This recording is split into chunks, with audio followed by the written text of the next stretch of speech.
Bayley's Bookshelf, Season 2, Dracula, by Bram Stoker, narrated by R.J. Bayley. If you like what I do, please consider buying me a coffee at buymeacoffee.com/R.J. Bayley.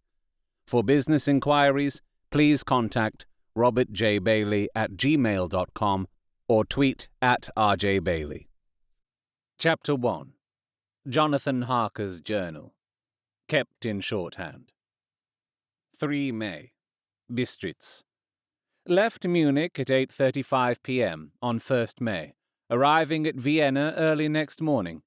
Should have arrived at 6:46, but train was an hour late. Budapest seems a wonderful place, from the glimpse which I got of it from the train, and the little I could walk through the streets. I feared to go very far from the station, as we had arrived late, and would start as near the correct time as possible. The impression I had was that we were leaving the west and entering the east, the most western of splendid bridges over the Danube, which is here of noble width and depth, took us among the traditions of Turkish rule. We left in pretty good time, and came after nightfall to Klausenberg. Here I stopped for the night at the Hotel Royal. I had for dinner, or rather supper, a chicken done up some way with red pepper, which was very good but thirsty. Memo. Get recipe for Mina. I asked the waiter, and he said it was called paprika Händel, and that, as it was a national dish, I should be able to get it anywhere along the Carpathians. I found my smattering of German very useful here. Indeed, I don't know how I should be able to get on without it. Having had some time at my disposal when in London, I had visited the British Museum, and made search among the books and maps in the library regarding Transylvania. It had struck me that some foreknowledge of the country could hardly fail to have some importance in dealing with a nobleman of that country. I find that the district he named is in the extreme east of the country, just on the borders of 3 states, Transylvania, Moldavia, and Bukovina, in the midst of the Carpathian Mountains, one of the wildest and least known portions of Europe. I was not able to light on any map or work giving the exact locality of the Castle Dracula, as there are no maps of this country as yet to compare with our own Ordnance Survey maps. But I found that Bistritz, the post town named by Count Dracula, is a fairly well-known place.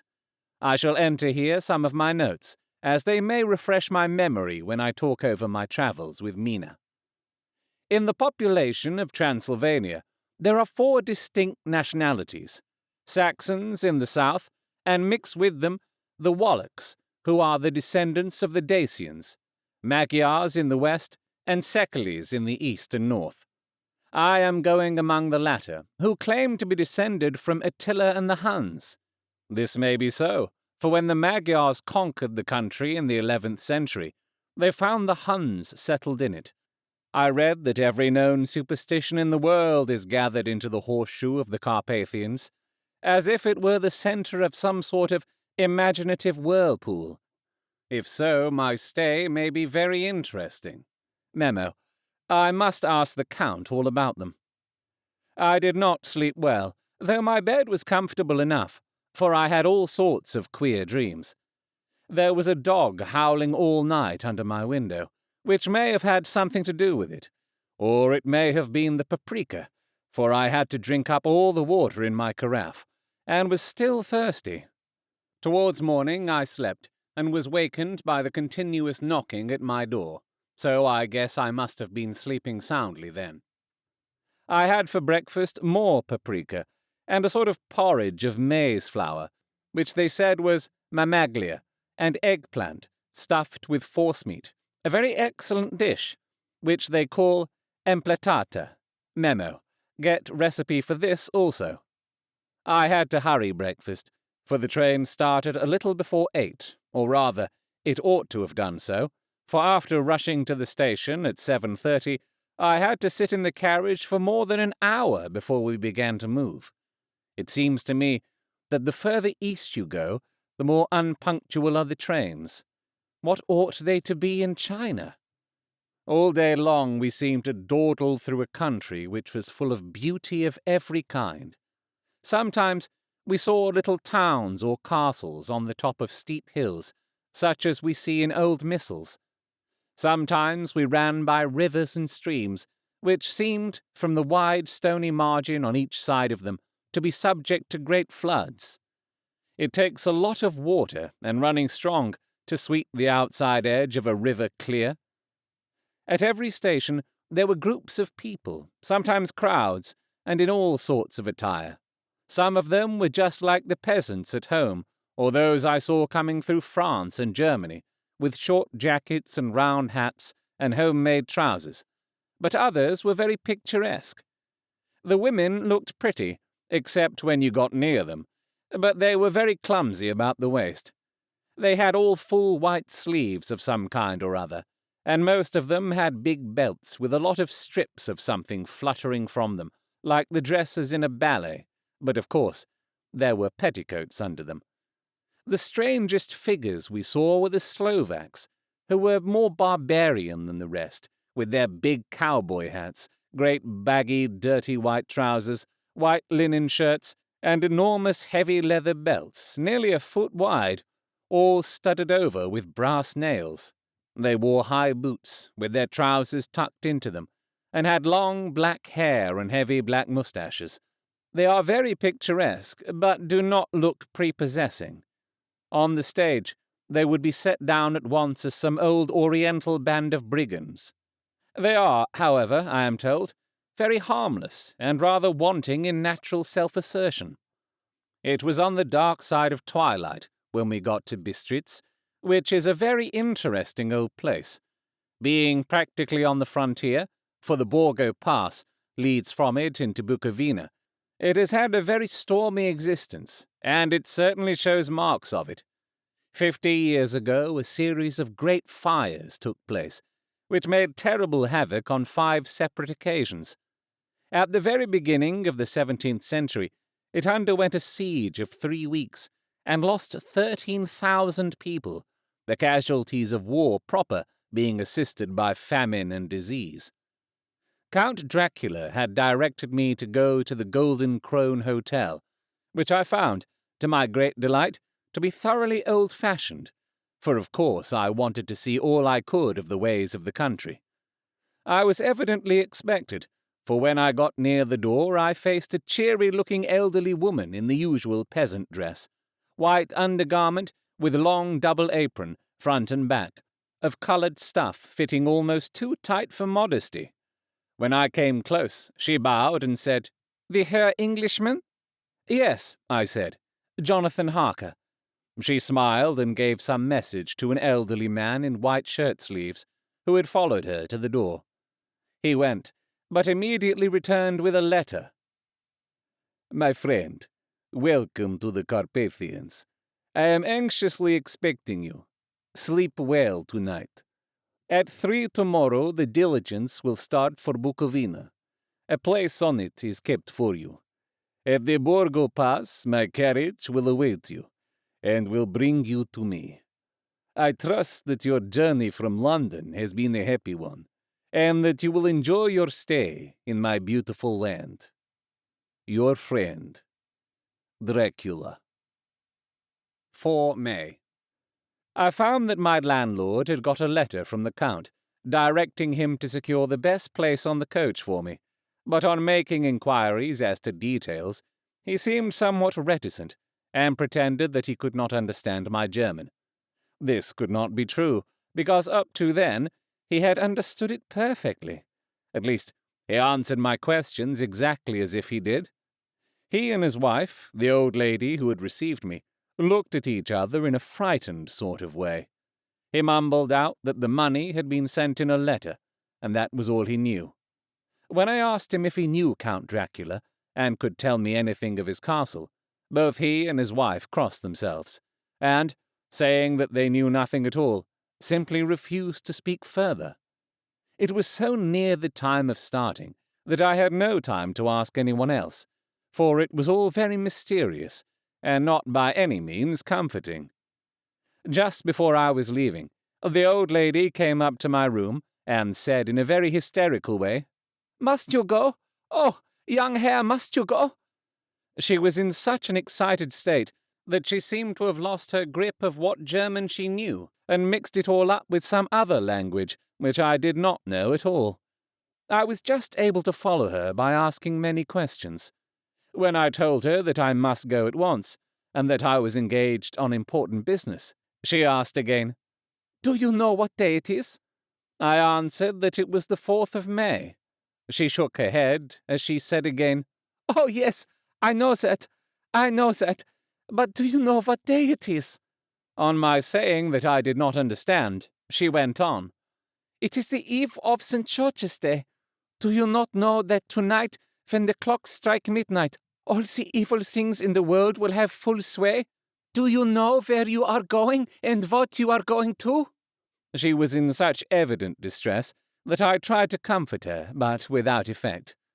Finally, she went down on her knees and implored me not to go, at least to wait a day or two before starting. It was all very ridiculous, but I did not feel comfortable. However, there was business to be done, and I could allow nothing to interfere with it. I therefore tried to raise her up, and said, as gravely as I could, that I thanked her, but my duty was imperative, and that I must go. She then rose and dried her eyes, and taking a crucifix from her neck offered it to me. I did not know what to do, for, as an English churchman, I have been taught to regard such things as in some measure idolatrous, and yet it seemed so ungracious to refuse an old lady, meaning so well, and in such a state of mind. She saw, I suppose, the doubt in my face, for she put the rosary round my neck and said, "For your mother's sake," and went out of the room. I am writing up this part of the diary whilst I am waiting for the coach, which is, of course, late, and the crucifix is still round my neck. Whether it is the old lady's fear, or the many ghostly traditions of this place, or the crucifix itself, I do not know, but I am not feeling nearly as easy in my mind as usual. If this book should ever reach Mina before I do, let it bring my goodbye. Here comes the coach. 5 May. The Castle. The grey of the morning has passed, and the sun is high over the distant horizon, which seems jagged, whether with trees or hills I know not, for it is so far off that big things and little are mixed. I am not sleepy, and, as I am not to be called till I awake, naturally I write till sleep comes. There are many odd things to put down, and, lest who reads them may fancy that I dined too well before I left Bistritz, let me put down my dinner exactly. I dined on what they call robber steak, bits of bacon, onion, and beef, seasoned with red pepper, and strung on sticks and roasted over the fire, in the simple style of the London cat's meat. The wine was golden Mediash, which produces a queer sting on the tongue, which is, however, not disagreeable. I had only a couple of glasses of this, and nothing else. When I got on the coach, the driver had not taken his seat, and I saw him talking with the landlady. They were evidently talking of me, for every now and then they looked at me, and some of the people who were sitting on the bench outside the door, which they call by a name meaning word-bearer, came and listened, and then looked at me, most of them pityingly. I could hear a lot of words often repeated, queer words, for there were many nationalities in the crowd. So I quietly got my polyglot dictionary from my bag and looked them out. I must say they were not cheering to me, for amongst them were Ordog, Satan, Pokol, Hell, Stregoisa, Witch, Vrolok, and Vlokozlak, both of which mean the same thing, one being Slovak and the other Servian for something that is either werewolf or vampire. Memo, I must ask the Count about these superstitions.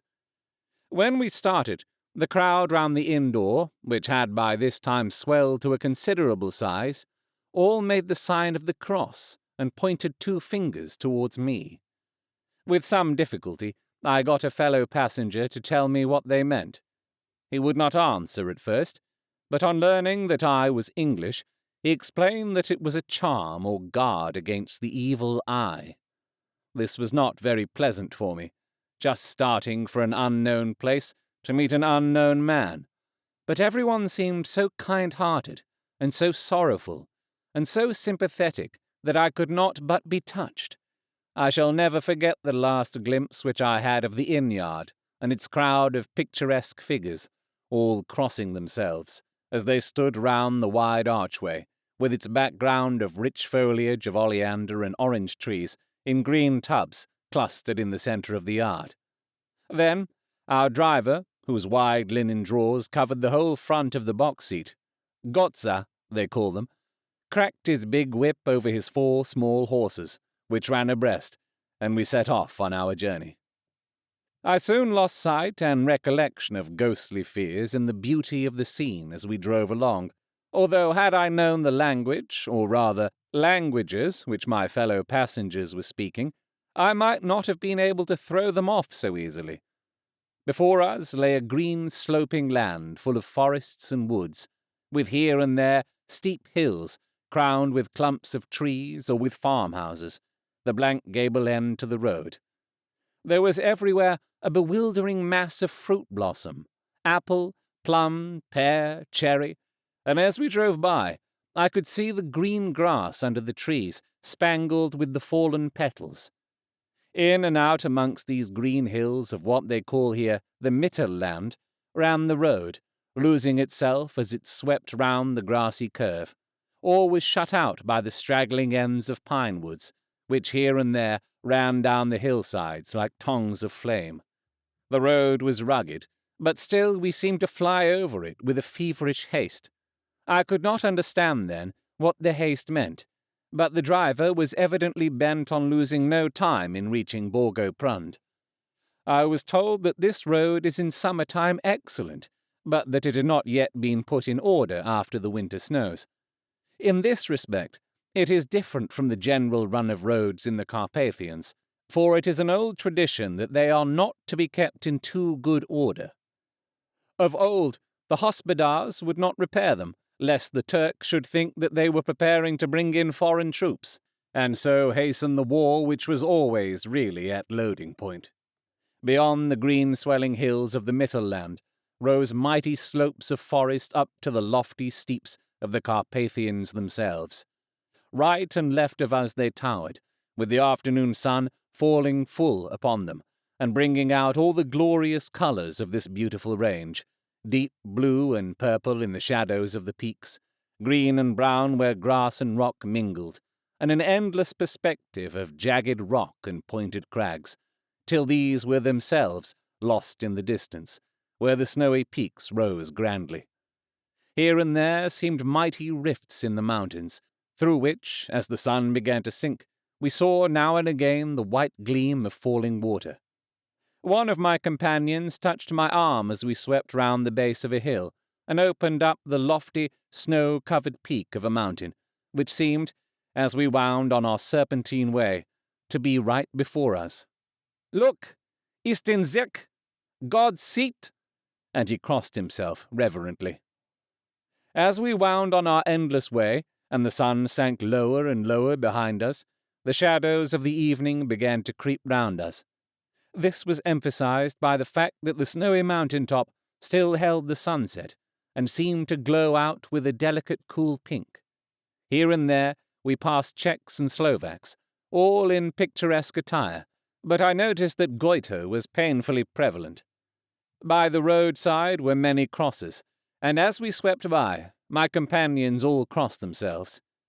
Here and there was a peasant man or woman kneeling before a shrine, who did not even turn round as we approached, but seemed in the self-surrender of devotion to have neither eyes nor ears for the outer world. There were many things new to me, for instance, hayricks in the trees, and here and there very beautiful masses of weeping birch, their white stems shining like silver through the delicate green of the leaves. Now and again we passed a lighter wagon, the ordinary peasant's cart, with its long, snake-like vertebra, calculated to suit the inequalities of the road. On this were sure to be seated quite a group of homecoming peasants, the Czechs with their white and the Slovaks with their coloured sheepskins, the latter carrying lance fashion, their long staves, with axe at end. As the evening fell, it began to get very cold, and the growing twilight seemed to merge into one dark mistiness, the gloom of the trees, oak, beech, and pine, though in the valleys which ran deep between the spurs of the hills, as we ascended through the pass, the dark firs stood out here and there against the background of late-lying snow. Sometimes, as the road was cut through the pine woods that seemed in the darkness to be closing down upon us, great masses of greyness, which, here and there, bestrewed the trees, produced a peculiarly weird and solemn effect, which carried on the thoughts and grim fancies engendered earlier in the evening, when the falling sunset threw into strange relief the ghost-like clouds which amongst the Carpathians seemed to wind ceaselessly through the valleys. Sometimes the hills were so steep that, despite our driver's haste, the horses could only go slowly. I wished to get down and walk up them, as we do at home, but the driver would not hear of it. "No, no," he said, "you must not walk here. The dogs are too fierce." And then he added, with what he evidently meant for grim pleasantry, for he looked round to catch the approving smile of the rest, "And you may have enough of such matters before you go to sleep." The only stop he would make was a moment's pause to light his lamps. When it grew dark, there seemed to be some excitement amongst the passengers, and they kept speaking to him, one after the other, as though urging him to further speed. He lashed the horses unmercifully with his long whip, and with wild cries of encouragement urged them on to further exertions. Then, through the darkness, I could see a sort of patch of grey light ahead of us, as though there were a cleft in the hills. The excitement of the passengers grew greater. The crazy coach rocked on its great leather springs and swayed like a boat tossed on a stormy sea. I had to hold on. The road grew more level, and we appeared to fly along. Then the mountains seemed to come nearer to us on each side and to frown down upon us. We were entering on the Borgo Pass. One by one, several of the passengers offered me gifts, which they pressed upon me with an earnestness which would take no denial. These were certainly of an odd and varied kind, but each was given in simple good faith, with a kindly word and a blessing, and that strange mixture of fear-meaning movements which I had seen outside the hotel in Bistritz, the sign of the cross and the guard against the evil eye. Then, as we flew along, the driver leaned forward, and on each side the passengers, craning over the edge of the coach, peered eagerly into the darkness. It was evident that something very exciting was either happening or expected, but though I asked each passenger, no one would give me the slightest explanation. This state of excitement kept on for some little time, and at last we saw before us the pass opening out on the eastern side. There were dark, rolling clouds overhead, and in the air the heavy, oppressive sense of thunder. It seemed as though the mountain range had separated two atmospheres, and that now we had got into the thunderous one. I was now myself looking out for the conveyance which was to take me to the Count. Each moment I expected to see the glare of lamps through the blackness, but all was dark. The only light was the flickering rays of our own lamps, in which the steam from our hard-driven horses rose in a white cloud. We could see now the sandy road lying white before us, but there was on it no sign of a vehicle. The passengers drew back with a sigh of gladness, which seemed to mock my own disappointment. I was already thinking what I had best do, when the driver, looking at his watch, said to the others something which I could hardly hear. It was spoken so quietly and in so low a tone. I thought it was an hour less than the time. Then, turning to me, he said in German worse than my own, "There is no carriage here. The Herr is not expected after all.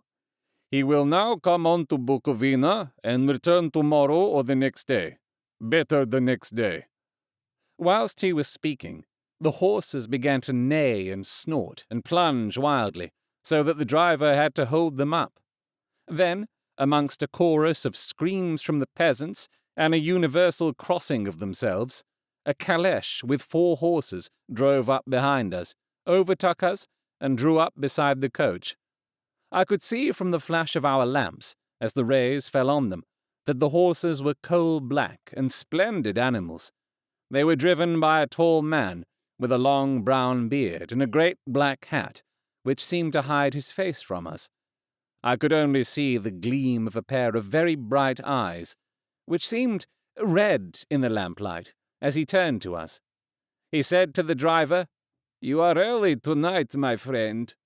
The man stammered in reply, "The English Herr was in a hurry," to which the stranger replied, "That is why, I suppose, you wished him to go on to Bukovina. You cannot deceive me, my friend. I know too much, and my horses are swift." As he spoke, he smiled, and the lamplight fell on a hard-looking mouth, with very red lips and sharp-looking teeth, as white as ivory. One of my companions whispered to another the line from Burger's Lenore, "Den die Toten reiten schnell," for the dead travel fast. The strange driver evidently heard the words, for he looked up with a gleaming smile. The passenger turned his face away, at the same time putting out his 2 fingers and crossing himself. "Give me the Herr's luggage," said the driver, and with exceeding alacrity my bags were handed out and put in the caleche. Then I descended from the side of the coach as the caleche was close alongside, the driver helping me with a hand which caught my arm in a grip of steel. His strength must have been prodigious. Without a word, he shook his reins, the horses turned, and we swept into the darkness of the pass. As I looked back, I saw the steam from the horses of the coach by the light of the lamps, and projected against it the figures of my late companions, crossing themselves. Then the driver cracked his whip and called to his horses, and off they swept on their way to Bukovina. As they sank into the darkness, I felt a strange chill, and a lonely feeling came over me. But a cloak was thrown over my shoulders, and a rug across my knees, and the driver said in excellent German, "The night is chill, mein Herr, and my master the Count bade me take all care of you. There is a flask of Slivovitz, the plum brandy of the country, underneath the seat, if you should require it." I did not take any, but it was a comfort to know it was there, all the same. I felt a little strangely, and not a little frightened. I think had there been any alternative, I should have taken it, instead of prosecuting that unknown night journey. The carriage went at a hard pace straight along. Then we made a complete turn and went along another straight road.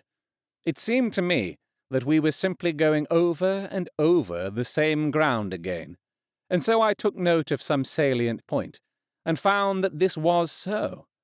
I would have liked to have asked the driver what this all meant, but I really feared to do so, for I thought that, placed as I was, any protest would have had no effect in case there had been an intention to delay. By and by, however, as I was curious to know how time was passing, I struck a match, and by its flame looked at my watch. It was within a few minutes of midnight. This gave me a sort of shock, for I suppose the general superstition about midnight was increased by my recent experiences. I waited, with a sick feeling of suspense. Then a dog began to howl somewhere in a farmhouse, far down the road. A long, agonized wailing, as if from fear. The sound was taken up by another dog, and then another, and another, till, borne on the wind which now sighed softly through the pass, a wild howling began, which seemed to come from all over the country, as far as the imagination could grasp it, through the gloom of the night. At the first howl, the horses began to strain and rear, but the driver spoke to them soothingly, and they quieted down, but shivered and sweated, as though after a runaway from sudden fright. Then, far off in the distance, from the mountains on each side of us, began a louder and a sharper howling. that of wolves, which affected both the horses and myself in the same way, for I was minded to jump from the caleche and run, whilst they reared again and plunged madly, so that the driver had to use all his great strength to keep them from bolting. In a few minutes, however, my own ears got accustomed to the sound, and the horses so far became quiet that the driver was able to descend and to stand before them. He petted and soothed them, and whispered something in their ears, as I have heard of horse-tamers doing, and with extraordinary effect, for under his caresses they became quite manageable again, though they still trembled. The driver again took his seat, and shaking his reins, started off at a great pace. This time, after going to the far side of the pass, he suddenly turned down a narrow roadway, which ran sharply to the right. Soon we were hemmed in with trees, which in places arched right over the roadway till we passed us through a tunnel, and again great frowning rocks guarded us boldly on either side. Though we were in shelter, we could hear the rising wind, for it moaned and whistled through the rocks, and the branches of the trees crashed together as we swept along. It grew colder, and colder still, and fine powdery snow began to fall, so that soon we and all around us were covered with a white blanket. The keen wind still carried the howling of the dogs, though this grew fainter as we went on our way. The baying of the wolves sounded nearer and nearer, as though they were closing round on us from every side. I grew dreadfully afraid, and the horses shared my fear. The driver, however, was not in the least disturbed. He kept turning his head to left and right, but I could not see anything through the darkness. Suddenly, away on our left, I saw a faint flickering blue flame. The driver saw it at the same moment. He at once checked the horses, and, jumping to the ground, disappeared into the darkness. I did not know what to do, the less as the howling of the wolves grew closer. But while I wondered, the driver suddenly appeared again, and without a word took his seat, and we resumed our journey. I think I must have fallen asleep and kept dreaming of the incident, for it seemed to be repeated endlessly, and now, looking back, it is like a sort of awful nightmare. Once the flame appeared so near the road that even in the darkness around us I could watch the driver's motions. He went rapidly to where the blue flame arose. It must have been very faint, for it did not seem to illume the place around it at all, and gathering a few stones, formed them into some device. Once there appeared a strange optical effect. When he stood between me and the flame, he did not obstruct it, for I could see its ghostly flicker all the same. This startled me, but as the effect was only momentary, I took it that my eyes deceived me, straining through the darkness. Then, for a time, there were no blue flames, and we sped onwards through the gloom, with the howling of the wolves around us, as though they were following in a moving circle. At last, there came a time when the driver went further afield than he had yet gone, and during his absence the horses began to tremble worse than ever, and to snort and scream with fright. I could not see any cause for it, for the howling of the wolves had ceased altogether. But just then, the moon, sailing through the black clouds, appeared behind the jagged crest of a beetling, pine-clad rock, and by its light I saw around us a ring of wolves, with white teeth and lolling red tongues, with long, sinewy limbs and shaggy hair. They were 100 times more terrible in the grim silence which held them than even when they howled. For myself, I felt a sort of paralysis of fear. It is only when a man feels himself face to face with such horrors that he can understand their true import. All at once, the wolves began to howl, as though the moonlight had had some peculiar effect on them. The horses jumped about and reared, and looked helplessly round with eyes that rolled in a way painful to see. But the living ring of terror encompassed them on every side, and they had perforce to remain within it. I called to the coachman to come, for it seemed to me that our only chance was to try to break out through the ring and to aid his approach. I shouted and beat the side of the caleche, hoping by the noise to scare the wolves from that side, so as to give him a chance of reaching the trap. How he came there, I know not, but I heard his voice raised in a tone of imperious command, and looking towards the sound, saw him stand in the roadway. As he swept his long arms, as though brushing aside some impalpable obstacle, the wolves fell back, and back further still. Just then, a heavy cloud passed across the face of the moon, so that we were again in darkness. When I could see again, the driver was climbing into the caleche, and the wolves had disappeared. This was all so strange and uncanny that a dreadful fear came upon me, and I was afraid to speak or move. The time seemed interminable as we swept on our way, now in almost complete darkness, for the rolling clouds obscured the moon. We kept on ascending, with occasional periods of quick descent, but in the main always ascending. Suddenly, I became conscious of the fact that the driver was in the act of pulling up the horses in the courtyard of a vast ruined castle, from whose tall black windows came no ray of light, and whose broken battlements showed a jagged line against the moonlit sky. You have been listening to Dracula, narrated by me, R.J. Bayley. If you would like to commission me to create an audiobook for you or advertise on this podcast, please contact me at robertjbailey@gmail.com or on Twitter @RJBailey. This book will also be available to buy without all this podcasting waffle. If this was a live recording at a free event and you thought, "Hey, I'd like to buy that guy a decaf oat milk latte after the show," you can do so at buymeacoffee.com/RJBailey. All donations go towards making next season's audiobook, and literally coffee. While the novel Dracula is in the public domain, this recording is copyright to me, R.J. Bayley, 2022.